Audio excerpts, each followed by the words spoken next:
Funny that you bring that up. My dad, like he's like our biggest fan. He brings that up like every day. He's like, oh.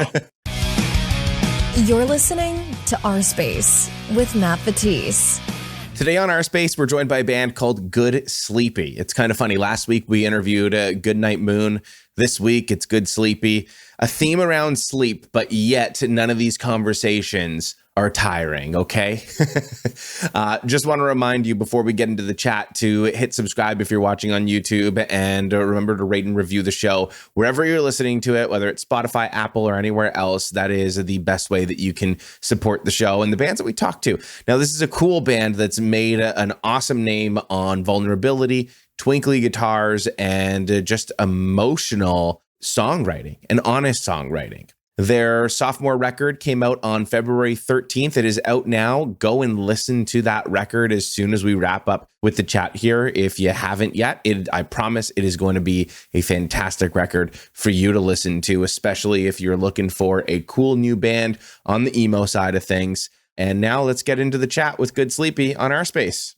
We're chatting on Ourspace today with Good Sleepy, joined by Seth, Jack, and Thomas. Thanks so much for coming on the show today, guys. Thanks for having us. So you guys have your sophomore LP, Constant Humming, coming out February 13th, which isn't long from now for the time of recording, which super excited for people to hear that, by the way. If you are tuning into the show on Apple, Spotify, or on YouTube, go and pre-save that. And if you're listening to this after February 13th, go and save it and give it a listen for sure. We're really going to dive in on this particular record and, of course, the music that Good Sleepy puts out. It's been almost 5 years since your debut record, Every Single Little Bit. So when you think back to, the difference between starting out as a band, putting out this first debut record, to now 5 years later, putting out this sophomore record, what feels different now?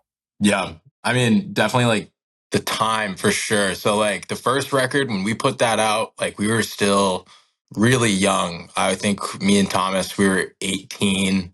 So biggest difference personally is like just being a lot older. Like I know it's been a really long time.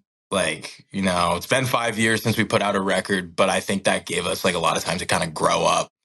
Like we were in college, so we were all super busy. It's kind of why we didn't, put something out earlier. We wish we did. We always say that we're kind of bummed that like it took so long to actually get this thing out. But I don't know. I think I'm really excited for it to come out, and I think the actual music is a lot better just because we're a little bit older. We're like in our almost like mid-20s now. It's just kind of funny to say, but I would say like just not being like a high school band anymore and taking it more seriously. That's kind of a big part of like this record, to me at least. I don't know about you guys.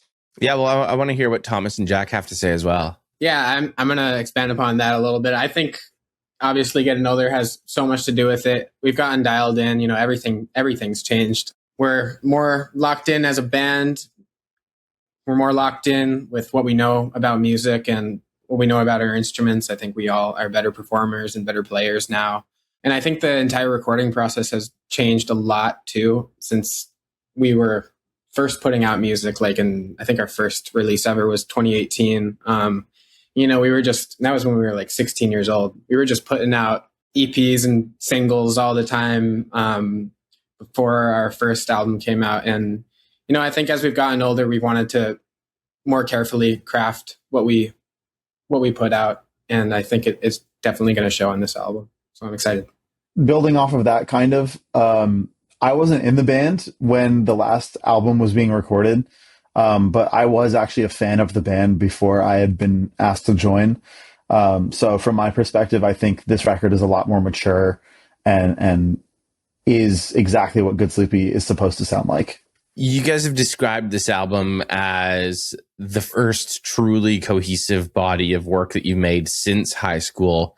So what really changed in how you approached it this time around? I would say a big part of it was actually adding Jack to the band. Like first go around, it was kind of just like batch of songs for every single little bit. It was mostly like written during COVID, so we couldn't like get together and stuff. So I think like the big thing for writing this record was like actually getting in a room together. Adding Jack, like having a permanent drummer was huge. Like Thomas was playing drums before, so like can't really play drums and sing, so we're like, oh, we got to get a real drummer. And I think that was like a big thing. Just having all four of us like in a room just writing is huge, instead of just like sending like files back and forth. That's like a bunch of bullshit. Like I'd rather just like be in the room like with everybody and just like kind of flesh out the songs. At least that's my take on it. Even when we first did our first like actual full album back in 2021, every single little bit, we went into that still kind of immature as musicians. We went into the whole recording process and we had lots of ideas and demos of what we wanted to do. We were really lucky to end up recording with Gary Sione down at Soundakers, who's recorded so many super sick bands, and he plays with Crime in Stereo. So he knows a lot about songwriting, and he was able to help us out. And I think he was really instrumental in making us better at arranging. And I think that really translated to how we've written songs over the last 4 years. How did working with him come to be? So we signed to No Sleep Records. I'm not going to shout out No Sleep Records. Sorry. But we signed with, R.I.P. so yeah, but we signed with them right before COVID happened. We didn't know COVID was going to happen at the time. We were on like a No Sleep compilation, and a bunch of our favorite bands were working with them, like Hot Mulligan. Charmer was with them, so we wanted to be a part of that. And Chris Freeman pushed for us to he was interning or like engineering there. He was on like a year long, I don't know what you'd call it, but yeah, he was there for like a whole year. So he really wanted us to come. He was a fan of the music we've been doing. Yeah, so he pushed for us to be there, and that's eventually kind of how we met. You guys released a single recently called Looming, and you've said that this track leans more into indie rock and pop than what people might expect from you. Did that feel like a risk at all, or was that just kind of the growth that you wanted to take the band into regardless? I was always like, I was a little like nervous, kind of just like, not that like you want to have like people's expectations or anything like dictate what you put out, because we just want to put out what we like and like what sounds good to us. That's always kind of been our mindset. But yeah, there's definitely like some nerves like putting out something like Looming, where it's kind of just like, classic verse chorus kind of thing. Like we've never done that. We're been leading more in that direction, like as we become better like songwriters and stuff, just making stuff make more sense essentially. But I was definitely nervous. I think it was received really well, so that like made me really, really happy about it. It is definitely our most like poppy song, I would say, but I'm all for it. I think it's catchy. I think it's fun. It's very fun, and it's at the end of the day, it is still confidently good sleepy. Like it is definitely, you could pick that song out of a crowd and say, "Oh, that's good sleepy," Yeah, I think that that's important. You always want to have your brand or style as an artist onto anything that you put out, even if you do change up the style of music that you're writing, even if it's just a little bit, as long as it has that trademark and your trademark on it. I think that's what allows bands to experiment, which I think is really cool. And I love seeing when bands do that. Is that the reason why you chose it as the final single before the album drops? Or was there another reason behind your single strategy? Honestly, for me, I think that this song was a step in a little bit of a different direction for us, in that it does feel a little more oriented towards a catchy, relatable, kind of pop-oriented sounding thing. But I think we wanted a well-rounded sampler for the 3 singles that we were going to put out for this album. So the first one, Trap, I thought was very similar to a lot of the stuff that we've done before, maybe a little bit heavier. And then ZZZ, that song was like, honestly, for me, I was the most nervous about that song because it's very kind of like almost punk hardcore leaning. It's got some like Title Fight influences, like Turnstile kind of stuff going on with it. And I thought for the last one, we did kind of wanted to showcase that side of the album that was meant to be a little bit more like indie rock pop catchy kind of thing going on. So why exactly were you most nervous for releasing ZZZ? We've never really written a song in the same way that we did that one. We really wrote that song kind of fast, actually, and it became like our favorite. Not to say like we didn't spend time on it, but we spent a lot less time on it, actually. Like we just really more liked it. natural. It's just Yeah, we were just kind of like sitting in the kitchen, and Seth wrote a cool breakdown, and I was like, no, let's write something around that. That's cool. And I think sometimes we spend a lot more time on other songs, but I don't know. It just felt right. It felt catchy. Even writing the vocals felt kind of the same way. But yeah, also just like the influence behind it. I think when we went into the album, we had some more different influences than we'd previously gone into recording albums with. We did kind of want to associate some of that pop punk hardcore sound into this album and move in that direction for a few songs because it's fun to play. We like writing it. for the hardcore pop punk influence, like for ZZZ, like that. I don't know. I was super stoked for it. Like, I think, I mean, there was I was like a little nervous, but I knew I was pretty confident in that song. Like, I was like, yeah, this one's sick. Cause like, I don't know. I was just getting into like all the hardcore stuff and just like thinking about ZZ and like, yeah, this one you could like jump off a stage to and like fucking get down. Like, I knew it's a fun one. It's a fun one for me. I like the Yeah, energy. it's a very fun song, but I could definitely see how we could be nervous about it because it's almost a pretty big departure from the Good Sleepy that you know. It's heavier. You've got double kicks in there. You've got chuggy riffs in there. It must be fun alongside the nerve-wracking side of it to change up the style and do something and take that risk. Yeah, I love it personally. Like, I just like to put out like what I've been listening to. Like the way I write my like guitar riffs, honestly, is mostly like, I always try to like, I was always super into like the twinkly stuff. I was like really into Marietta and like, Oliver Houston, all that shit, like Algernon.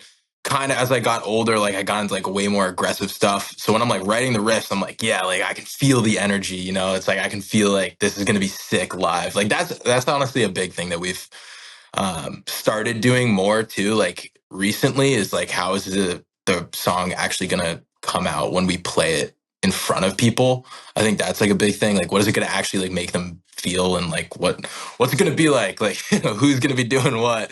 I think that's a big thing, and I think that it's really important too to like keep that in mind, just like the live picture of the song. Thomas said something interesting about influences with the record. You basically said that with this record in particular, you guys pulled from different influences. And, Seth kind of mentioned there about pulling in from hardcore bands and bringing more of that into it.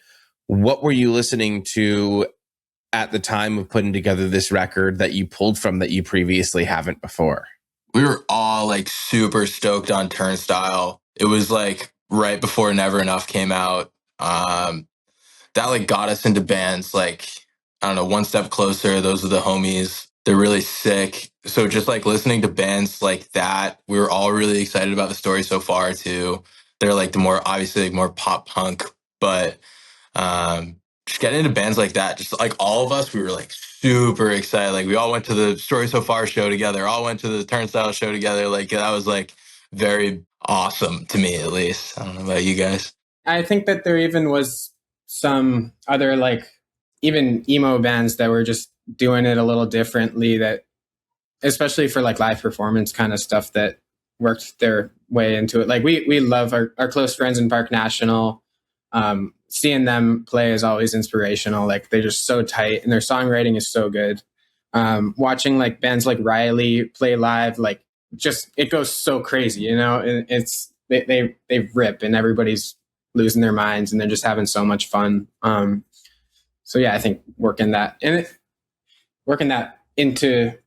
the songwriting was something we wanted to do more, like make things really fun to play live. But I think also bringing it back around to like the kind of branding aspect of it, it's like you do want to keep that sound that you originally had going, the reason that people got into your band in the first place there. And I remember when we were recording our first album, Chris was like, you guys just gotta really find what people like, and you just gotta make it happen again and again and again. And I think that Hot Mulligan, obviously, they've definitely done that, and they're doing great for themselves. So it's a balancing kind of thing, and it's hard sometimes because there's, as you grow as an artist and you keep playing shows all the time, you want to do stuff different. What part of this record are you most excited for to play live? I've been super stoked on playing ZZZ live. The first time we played it live after it came out was with Harrison Gordon in Boston. It was their like headline tour. That was so fun live, and people actually like knew it at that point too, which made it even cooler, which was really fun. I'm really excited to play Day to Day, which is like in the middle of the album. That one's gonna be really fun live, I think, personally. And we got some shows coming up this summer and stuff that we're gonna be playing it as, so that'll be cool. I think also track number 3, 745. We are very excited to finally, put that one out on a stage. I think that song in particular, we are most proud of, even though, the world hasn't heard it yet, but just know that is definitely our favorite song off this record. Yeah. Can you guys speak to that too, Thomas and Seth? Is that your favorite record? Is that your favorite song on the record as well? Definitely. I think that's mine. I think it's just kind of like everything we've ever done that's good is just kind of like thrown into one song. Everything that I like personally, like there's like cool breakdowns, really catchy. I think it's just a fun song. I'm stoked to play that one live too. That's a good call, Jack. I'm not going to lie. I was going to say it's rare to have a general consensus where the whole band thinks that, one song is everyone's favorite. Usually there's kind of like, I like this one, I like that one, I like that one. So to have a general consensus is rare. And I'm curious why you didn't release this one as a single then. Yeah, that's actually a great question. It's funny that you bring that up. My dad, like he's like our biggest fan. He brings that up like every day. He's like, "Oh, 745. Why didn't you release that? Huh? Like what?" And I'm like, "Dad, just hold on." I don't know. Our thought was just like, I don't know what our thought was. Honestly, it was kind of just like a little treat for the true fans. Bring people in and have that one. Yeah, we'll wait on it, I guess. Yeah, I think it's just like, in my opinion, it just kind of like sounds less like a single. Like it just gives less of a single vibe. I don't know if that makes sense. That might be stupid, but I don't know. What about you guys? Definitely not a single vibe, but, got to save some good ones for the album, Yeah, seriously. Yeah, for me, I think it also wasn't really the single kind of vibe, what you guys are kind of saying.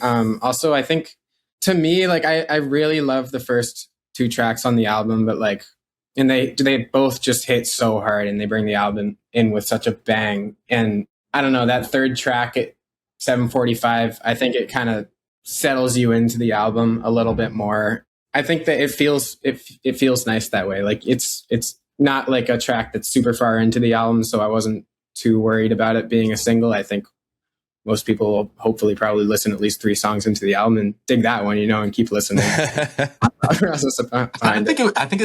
think we decided. I remember when we were like picking singles. It's kind of long too. It's like, how long is it? Like 4 minutes, it's like almost 4.5 or something like that. Maybe a little less. Yeah, we were like, it's too long. We'll just set it up as for fans that are watching this or listening to this. That's going to be the album favorite for sure. Well, that's the expectation so far. I mean, there's always that one deep cut that becomes the album favorite as well. That's outside of the singles. I think that's natural. I mean, even because you brought up Hot Mulligan, I'm thinking of their recent record, and Monica Lewinsky ended up being my favorite after listening to that record, even just the first time, and it stayed my favorite. Wasn't a single. And then I just started seeing video after video, and I think a lot of people are on the same page with me with that one being their favorite on that record, right? So there's always that one album deep cut favorite for sure.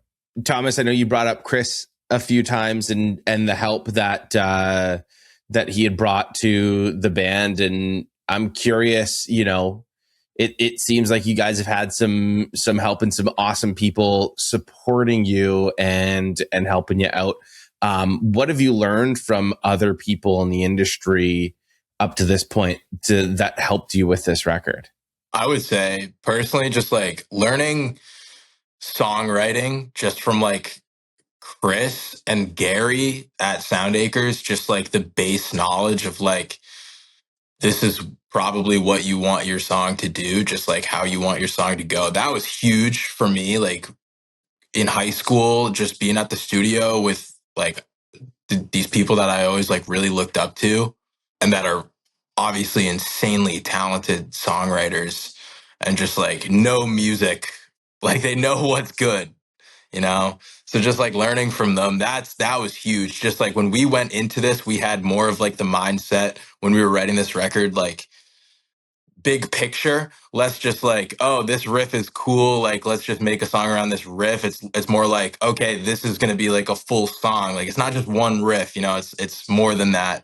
That was at least my thing from working with people that we've always looked up to, especially Chris, insane songwriter, so talented. What about you, Thomas and Jack? I know I've kind of mentioned it already a little bit, but I mean, just writing songs that you want to play live is also a big part of it. And watching other bands play live and have fun with them and being able to deliver on that and make that happen in the actual writing process is super important. And what about you, Jack? I don't think I can pinpoint a specific person, but I just, from being in this band and just being in the music industry and having all these really cool opportunities with Good Sleepy, I've been to shows and learned that it's really easy for a drummer to overplay. It's really easy to get lost in, oh, how can I make this super technical and how can I... No, just like taking a step back and learning how to serve the song is key. And that's definitely what I learned from writing this album. I think that's really cool. Because we do have a lot of musicians that listen to the show as well that also like to hear from other musicians, you know, what they do well, what they've learned and all of that. So I think that's all great advice because it's all completely different as well. I want to get back onto the record. A lot of the record deals with nostalgia and comfort of the past. And I'm kind of curious how you guys, especially as, you know, guys in your mid-20s, feel about nostalgia in general. Is it escapism? Is it survival? Like, how are you feeling about nostalgia, especially using it as an emotion for this record? I like to say that the record has a lot of nostalgic elements, but at the same time, for me personally, when I was writing the lyrics, it was a little bit deeper than that. And I think nostalgia can be overrated. And I think most of nostalgia stems from regret. Honestly, it's like, oh, why didn't I appreciate that more when it was happening? And I think that's a lot of what I was writing about on this album. And I mean, I don't know. It's been a long time since we've gotten to actually write another album, and I've had so many things happen over the last 4 years. So when I like to use albums sometimes as kind of like a journal when I'm writing lyrics. It makes me feel more connected to the music. You know, balancing that with like keeping stuff relatable can be hard. But I mean, I don't know. Yeah, like nostalgia is a good term to kind of describe it. I mean, there's just so much stuff that I kind of wanted to talk about, and I finally had the chance to get it all out there when I really started to sit down and work together the lyrics for the album. So I think it kind of feels like a nostalgic album to me. I don't know. For other people, it might not, but I think a lot of the lyrics kind of talk about the past and wishing things were different and kind of learning how to deal with them while also learning how to like deal with feelings from the past and kind of trying to find a way to keep things happening in your own life and not being so filled with regret and shit like that. Yeah, and I say nostalgia as more so of an emotion, not necessarily a specific, you know, brand or anything like that. Like I think we get caught up, especially within the emo space, of like the elder emo stuff and the nostalgia side of that, and a lot of the third wave emo stuff. But nostalgia itself is also just an emotion. If you think about it, and nostalgia is different for each and every single person. And I know you've mentioned that, you know, this record felt like being an emotional backlog. So I was curious, you know, dealing with those emotions, writing this record, Did that help push things forward for you? You know, how do you feel now looking back with this record being complete? Basically all of the, I'll use your words, emotional backlog that you used to put together the lyrics for this record.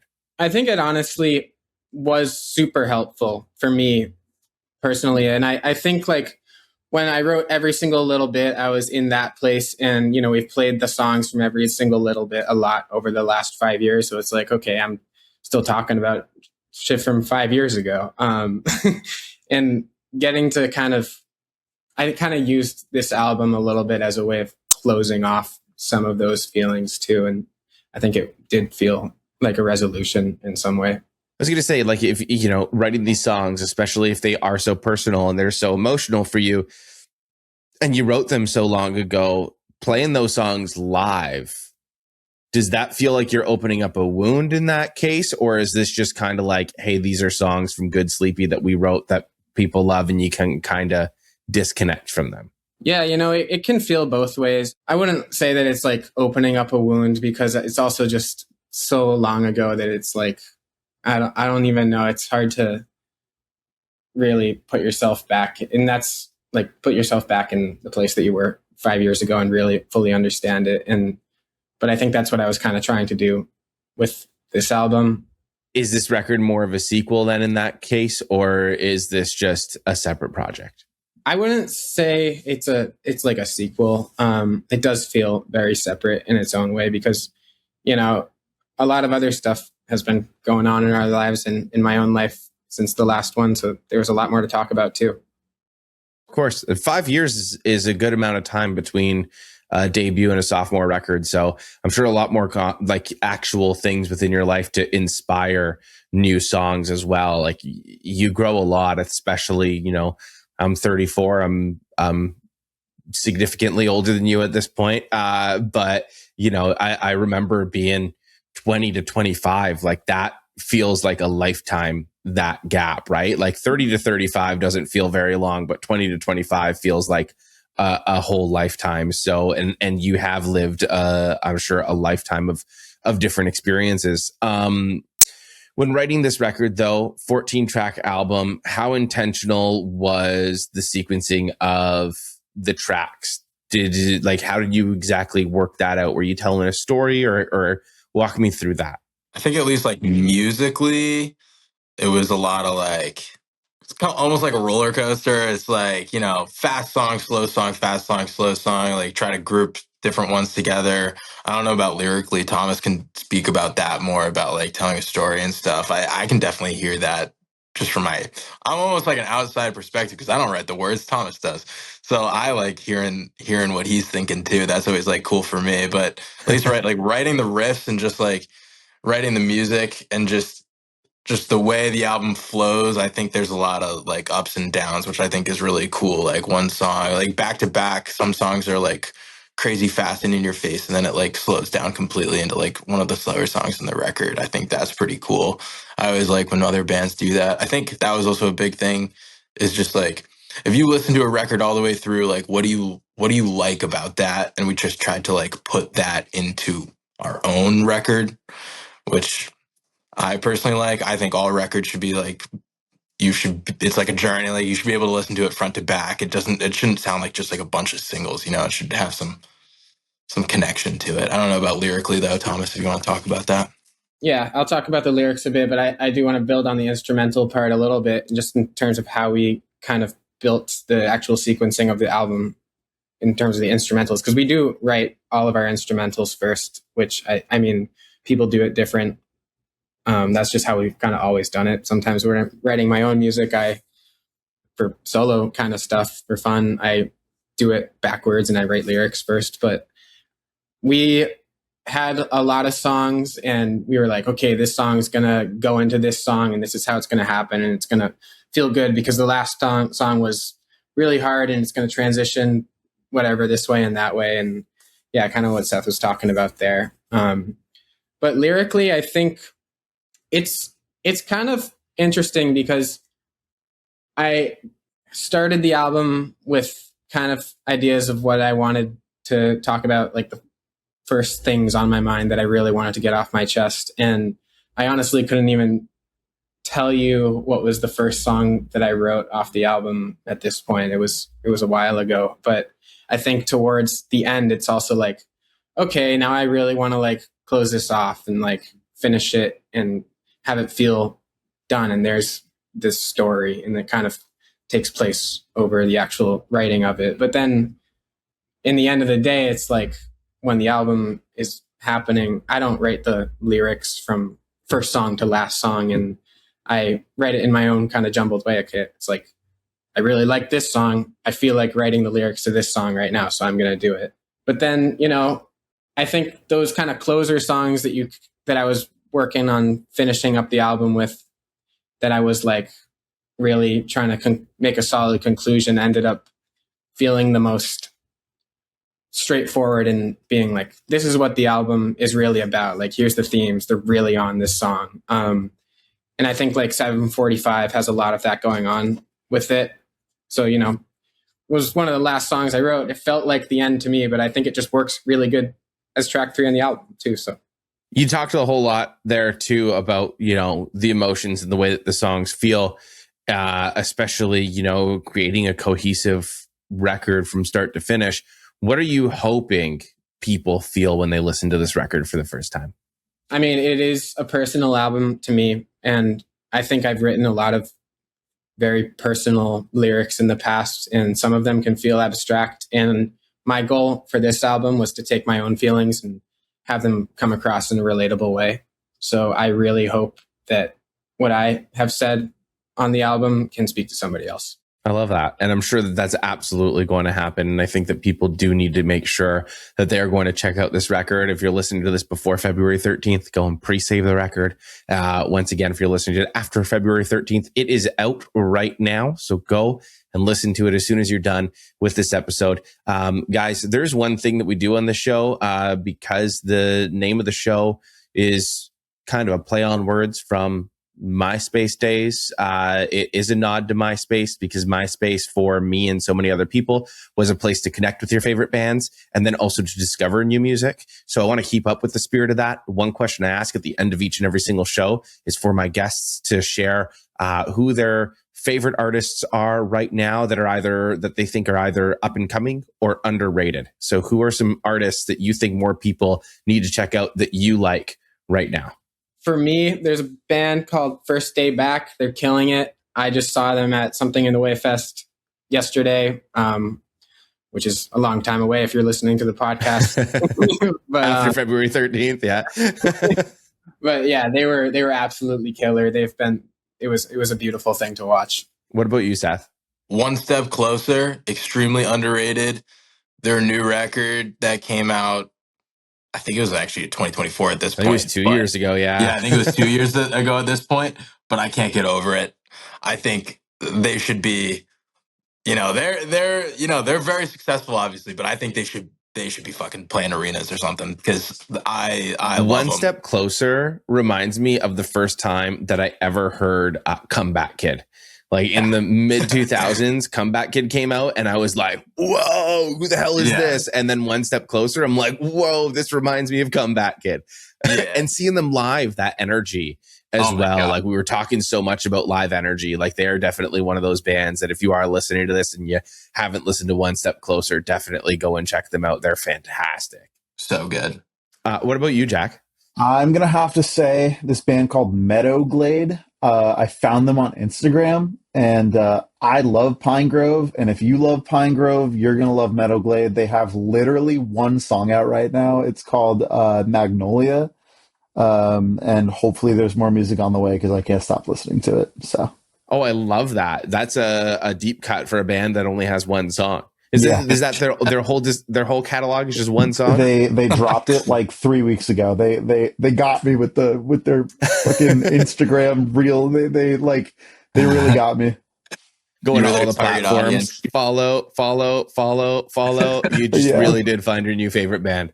Yeah. All right, guys. Well, thank you so much for coming on the show again. Once again, I'm going to hammer this home. Good Sleepy, their sophomore LP, Constant Humming, is out on February 13th. So go and either pre-save it or save it and listen to it right now. If you're watching this on YouTube, also remember to subscribe to the channel. Leave a comment. Let us know what your favorite song is on the record, or maybe a part of the chat. How do you want to engage it on the conversation? Let me know your thoughts. And also, if you're listening on Apple or Spotify, please rate and review the show. That is the best way for you to support the show, which in turn also supports the amazing artists that we have on the show. Once again, thank you so much for coming on, guys. Yeah, thanks for having us. Thank you. Thank you for listening to Ourspace with Matt Batisse. If you enjoyed yourself, please support the show by subscribing and leaving a review.